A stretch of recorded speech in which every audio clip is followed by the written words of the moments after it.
The Habits of Heroes.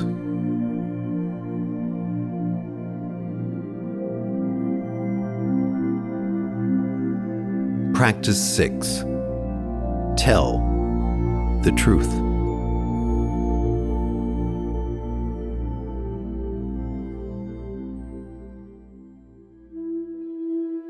Telling and hearing. A 2-act play.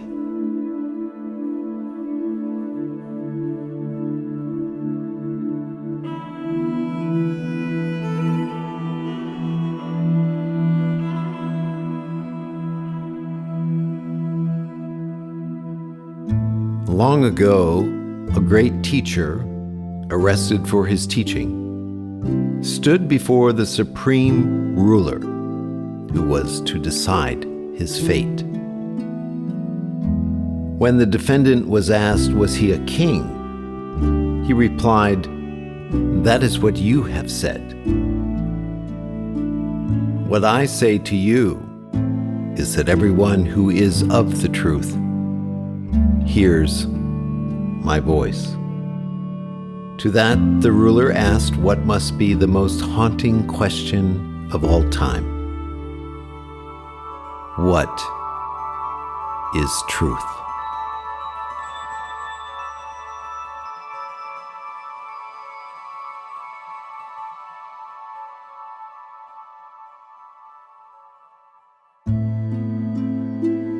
The teacher did not respond with words. Instead, he just stood there and stood there. He didn't need to respond. He was truth. The truth teller is willing to pronounce publicly that the emperor has no clothes.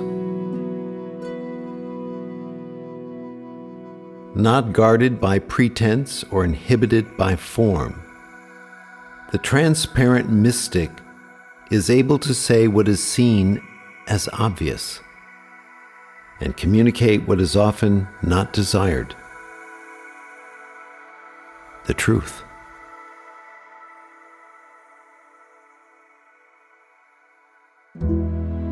When offered with a mentor's ability for compassion and care, the recipient has the choice of being illuminated or wounded by the truth. Illumination incites action, while wounding encourages withdrawal.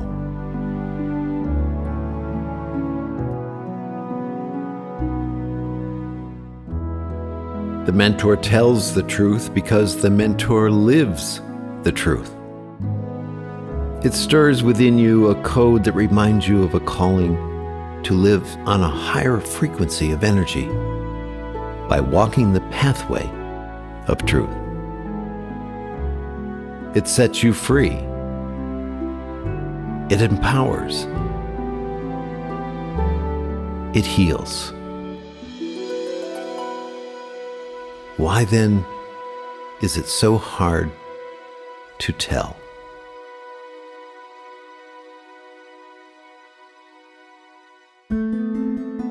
The foundation of trust is essential to allow room for the truth.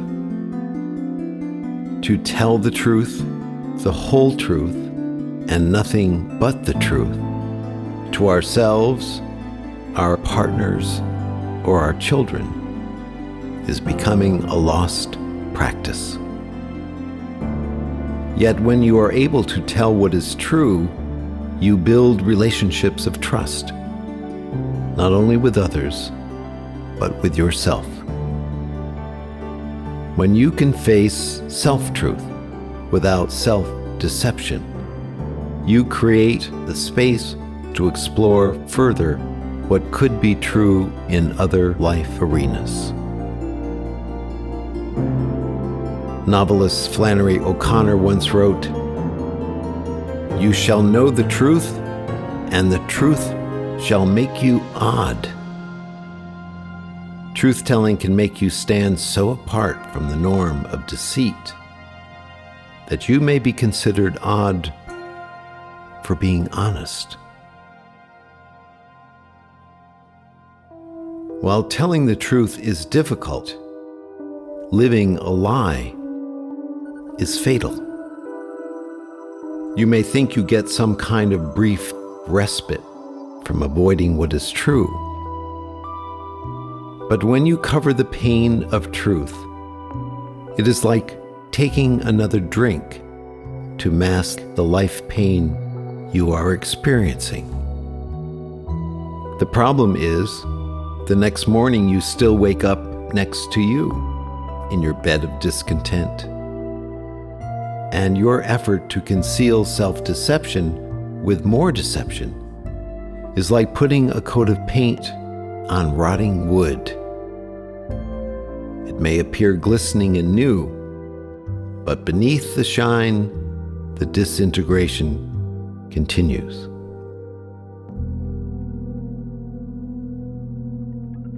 The internet has become the new confessional, as the era of personal privacy has been compromised. No longer does truth-telling require only an inner code.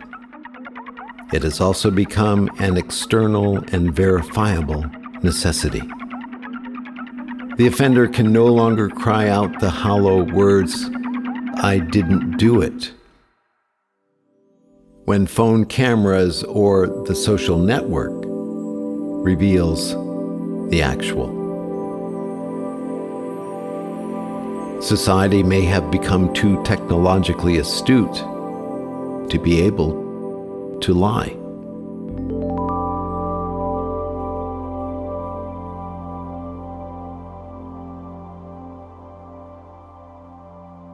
But telling the truth out of fear is not the same as declaring what is true because it is fundamentally the right thing to do. Telling the truth, whether to yourself or to others, is like a warm bath on a cold winter's night.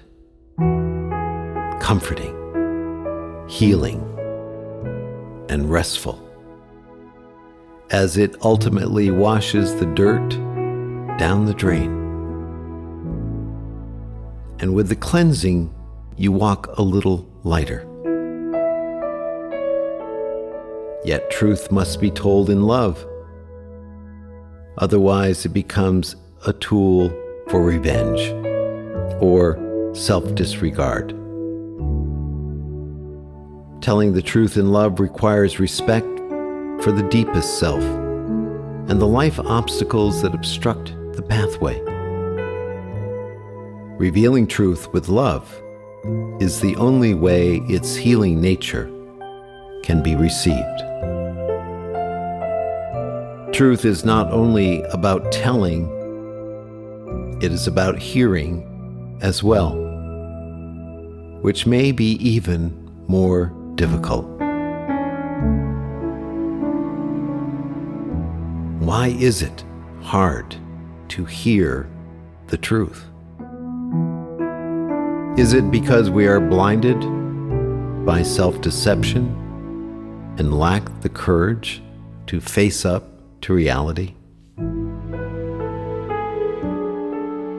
If truth really does set us free, why is it avoided? Truth spoken but not received is still truth. Truth spoken and received is an expression of trust. When behavioral change for the good occurs, truth can become magic. Truth-telling sometimes needs to be forcefully dramatic.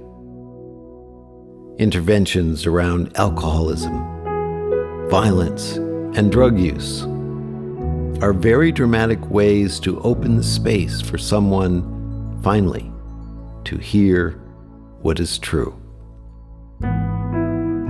You may require less drama in order to open your heart to what you already know you know. But resist acknowledging.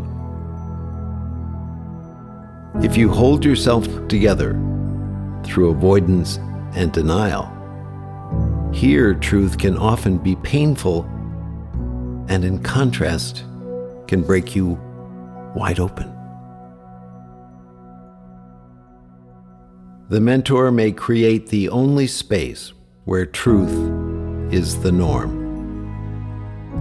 There is no need to prove anything or compete. This is a safe space where no one dies, yet has the potential to live fully, perhaps for the first time. Telling the truth and hearing the truth are two acts of a sacred play on the stage where the true mentor has the leading role. Tell the truth.